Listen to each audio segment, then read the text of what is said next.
So I made this long video that was kind of talking about the what I called the start of the final chapter of this project, and then I was like, fuck it, because um, I was also thinking about going dark and like just stopping updating until the whole thing is built and running and finished and whatnot.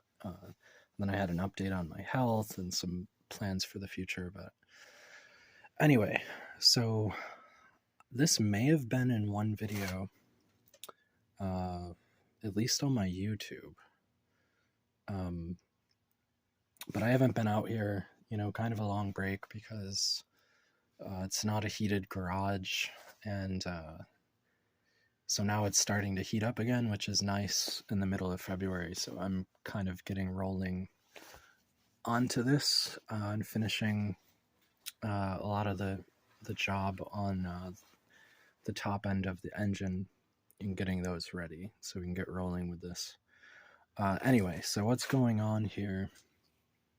And this all looks kind of rough, like not even the old gasket material. Like it's been cleaned up here, but that hasn't been finished, nor have the port openings, which are mostly just stock. They're just opened up a little bit to match the heads. The real thing going on with this lower intake.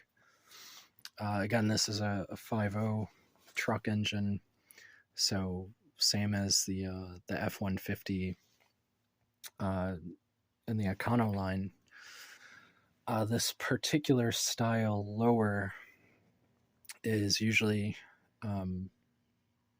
matched to the dual throttle body upper plenum. So that's what this is. It's the truck intake manifold and plenum, or what we call a dog leg intake because of how the front and rear runners are. So rather than these ones that are relatively straight, like the number 1 and the number 5 are pretty bad. All right, as you can see there, that's a big restriction. So what you end up doing is all on this side of the wall would have come out to,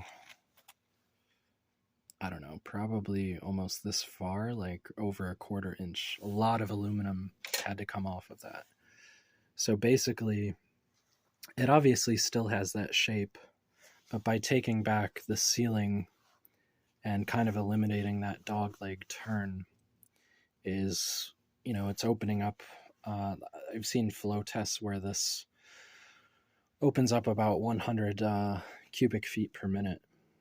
So it flows, stock maybe 160 CFM, doing a good job, on the dog legs and whatnot on these lowers can open closer to like mid 200s, depending on what. Obviously, when the engine's running, it depends on the plenum work, but the lower on the bench itself will flow that. And that's better than, say, like a trick flow street heat to track heat. It's somewhere in between those, which obviously if you had like a track heat, potentially a street heat, and you go to port those out, obviously they can flow even more. But for being the factory casting, getting well over 200 is beyond what the GT40 can do. And this has yet to be sand rolled or anything like that, so it all looks kind of gnarly right now. You can see it's kind of extreme. This one was pretty tight. The straighter runners, I did take out a little bit of material just to kind of equalize what's going on. And then this one had just a little bit of a pinch. And what you're seeing, those dark gray areas, is actually epoxy, which is JB Weld mixed with aluminum flake. So basically what's going on is that way, if you go far enough to make a breakthrough, but just small enough to be able to have a decent, a strong patch on there, is then it's basically at the limit before you would basically be shaping your own tunnels.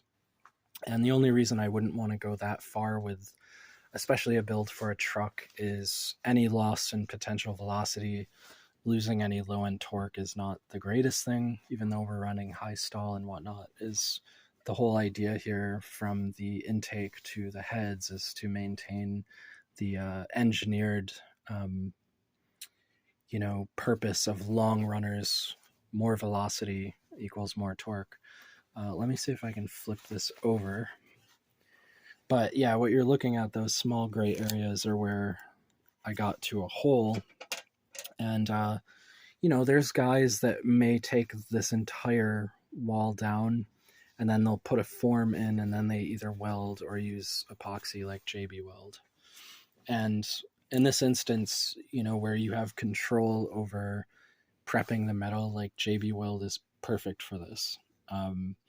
It probably sounds kind of, oh, JB Weld, why would you ever do that, but actually in a performance situation like this, where you're not going to be welding actual welding, this is perfect for that, because it's just a slight modification and you can see how far and how much larger the patch area ends up being than the actual hole. So if anything, this is stronger than the actual aluminum, believe it or not. And because, it's hard to mix and get all the bubbles out sometimes, so I may go back over this just for security with another layer. And you can see the shiny bits are actually mixed up aluminum that comes off of this. So, and then I don't know if I'm going to bother repainting this purple and trying to blend it in, because it doesn't really matter. And this side you can see the number 6 and the number 5, and I haven't sanded it down yet, so that's why it's still glossy. Again, this, like the 7, it's been opened a little bit, but these, the 7 and 8 are relatively straight runners. So then I'm going to mic everything out and just kind of check just to see how they are. But obviously number 3 here is the straightest runner. 2 has a little bit of a restriction, but obviously the most important ones being these. So like this one, for example, the number 3 would already possibly be flowing like 200 plus. So the fact that you're now taking this from like 160 up to that number is pretty insane. I'd say it's probably like 70 CFM. I don't know if it's probably not, it's not at 100 CFM, but if it were flowing like less than 160, or it could be close to that. But I don't know. Chances are, conservative estimate, these probably would do like 230. So, we'll call it 70, 75 maybe. I don't know. Obviously, I did some experimental dimpling to make some turbulence in slower areas. I've cut away some portions of the roof here to make a straighter shot. And then the only thing I can really do with the plenum, and that opened up quite a bit, was to gasket match the lower top tunnel openings or ports to the plenum. So the plenum was enlarged to meet this. I also have like a 1-inch phenolic spacer. Like I had these ideas to make the runners even longer, because it would, in theory make even more torque, but it might also make the peak power like at 4,900 RPM. So I still want to have my peak like just over 5,000. My transmission is set to 5,500, so anything wide open throttle and shifting with the automatic is going to come at that point. So it's definitely not a 6,000 RPM engine as far as power band, so it has more of a big blocks characteristic. And a lot of that is the longer runners. I'm really trying to chase like 400 foot-pounds, which I understand in today's modern world isn't like the most incredible thing, but to be able to take the factory casting numbers and be able to do this in a garage for very, like, basically nothing is a lot of fun, and it's really cool, because the only thing I've really done to this whole engine is porting it, and then our valve train and camshaft is different, and then some other little tricks here and there. But yeah, I'm not sure about the spacer. I also had a throttle body spacer, but again, like from the factory, this plenum is designed for that low end with those long runners. So I've only ever really seen a built small block Ford in a 347 form on the EFI with this intake, and it was, I forget where, obviously the torque peak is going to be lower anyway, but I can't remember. I think the horsepower peak was fairly low, and obviously 50 more cubes almost has a lot to do with it, but it was really making some serious grunt. Like, I want to say it was over 400 foot-pounds, like in the low 2000s. So that was for a Bronco, so I'm sure that thing definitely gets up and moves. Again, not the craziest power compared to what's out there today, but to take a 1991 late 80s model 5.0, which you could call it a junkyard engine if you want, because you could go to Pick and Pull and find a million of these intakes prior to any Cammer engines or like GT40 stuff, but all the trucks are going to have this style. Actually, the Holley Systemax EFI also uses this style rectangular dogleg runners, whereas the GT40 on the Explorers and stuff use a tubular, or their runners are actually straight and they have a kind of mismatched rectangle. I forget what that one's called, but this one is they're all lined horizontally. Obviously, they have some funky shapes to them, but there's a couple different versions. And those ones do flow maybe around 200, maybe like 210, 215. So this is now at least exceeding any GT40 equipment, which is pretty cool for an E7. And having that kind of flow with the heads, it's technically capable of over 400 horsepower. Like, that's what you could squeeze out of it. But obviously it would become a limitation. But in this particular build, it's perfectly fine and perfect for the NA version. Like, obviously with a blower, it would still make more. It would be forced to. But NA-wise, the supporting CFM from the heads and so on is good for like 400 plus.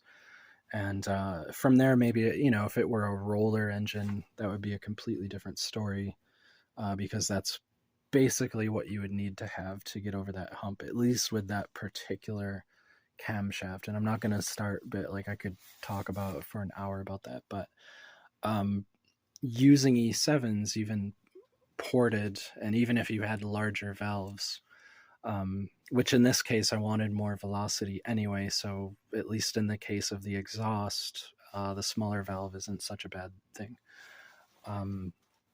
for that power band. But E7s tends to fall off. Like, if you're going over 500 thousandths on your lift, it's like they'll still make flow. Like, I've seen tests, maybe up to 600, but it's not really worth it, I don't think. Like, any builds with a letter cam equivalent, like 3/4 and plus, are really all you really want to do. If you're porting like GT40P heads or something, or have aluminum ones, that's a little different.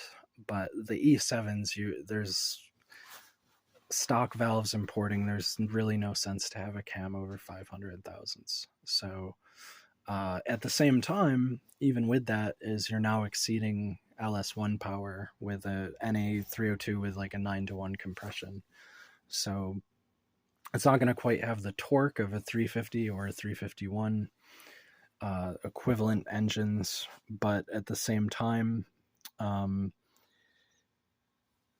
benefit of any 302 based platform and its stroke is you can easily build like a 7,500 RPM engine even on like a 28-ounce balance. Like you don't need zero balance or flat plane crank or anything like that. And the power level that this will be making, like if this were in a first gen Mustang or something, it would be, and you know, maybe you change the intake dynamics and the power band, like it would be a screamer. And it's just on like I said, stock part, non-performance, most importantly, non-performance part numbers. Like GT40, that was a performance, but the thing to keep in mind, the 50HOs had E7 heads. Actually, these ones are off of a Mustang, so those are off of what, an 89. So that to me is still very funny that you know, Ford's late model pony car was using truck heads, and that's basically, you know, all the E stands for is 80s and then 7, but the TE is truck and engine. So E for 80s, 7 for, so there's E5, E6, E7, etc. Before they went to GT40s and like the Explorers and everything. But the GT40s for a lot of design change were considered performance. These are not, and that's why they're also a really good example of a head to port because of what you can open up. And they're still competitive. Like it's not like, oh, it's a waste. A lot of people see it as a waste. I don't. I think it's really cool. And now I have actually two pairs. One that's a little bit hogged out and needs some machine work, but they could still, I could still fix those ones to where, you know, even with having a larger exhaust, it wouldn't be that bad. It'd just make less low end power. But again, this is also a good example of porting, to go from like one, like I said, 160 in the front and a little more in the rear runners, is like to go to like I don't know, like what did I say, 230 or so. That's amazing.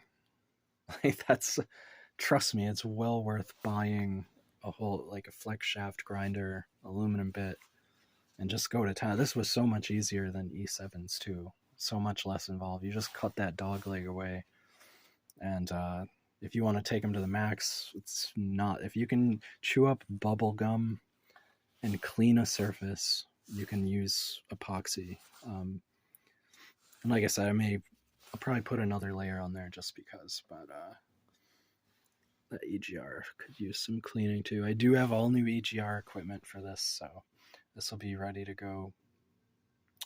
I've still got to clean the block, prep that. I was working on checking any out of round or anything. And I switched back. I'm just using bolts now, just for money for the project. I ditched the girdle. I really don't need it at the NA level anyway. That was more when I was going to run a blower. So I'm just kind of jumping ahead, and I had to change the engine a little. So this is like what manufacturers go through, which is funny because it's like, I wouldn't call it cutting corners, but you can really see why things change and why decisions are made, like to go from, oh, every possible thing. But we are still running a crank scraper, and for the money, the thing is like with scrapers and windage, I would say scraper before the windage, but in combination, it's the best. But you are actually seeing even modern vehicles, modern minivans now are running windage trays and oil control equipment. The thing with a crank scraper, the reality is you'll there's a misconception with both that, oh, the only benefit, the only time you're getting windage is really high RPM. So like a road racing car that's holding like 5,000 plus, maybe 6K plus. But in actuality, almost anything over idle at that RPM is going to start slinging oil, and that centrifugal force, the oil grabbing onto the crank, is going to start putting more weight on your rotating assembly. So the reason manufacturers are doing it now is because they found that percentage increase, they found that edge in oil control for better efficiency and putting less weight on the rotating mass or rotating assembly. So a crank scraper at this engine's, you know, power band, it could be 10 horsepower, like 3% increase. And I think this Canton crank scraper was like $20. So you really can't go wrong with. The only thing cheaper than that is doing porting, and then there's little tricks in the head or the exhaust, or in turn, coating your exhaust parts and getting other small percentages of power with velocity via heat. Um, so yeah, so unfortunately, I did lose the windage, but again, crank scrapers are more beneficial even at lower RPM. Like that's the first stage, and then windage from there. But I definitely think this is gonna.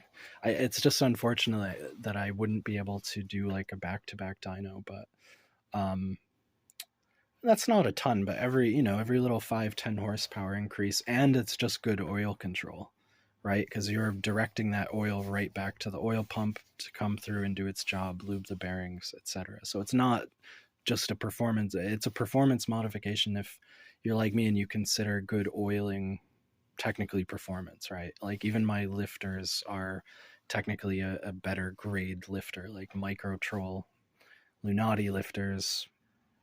They also eliminated the double snap, like they use a way stronger snap ring, so they're just better overall. But if you've ever had catastrophic failure, which I've technically only had happen once, but I've experienced 2 engines with a spun bearing, and it sucks.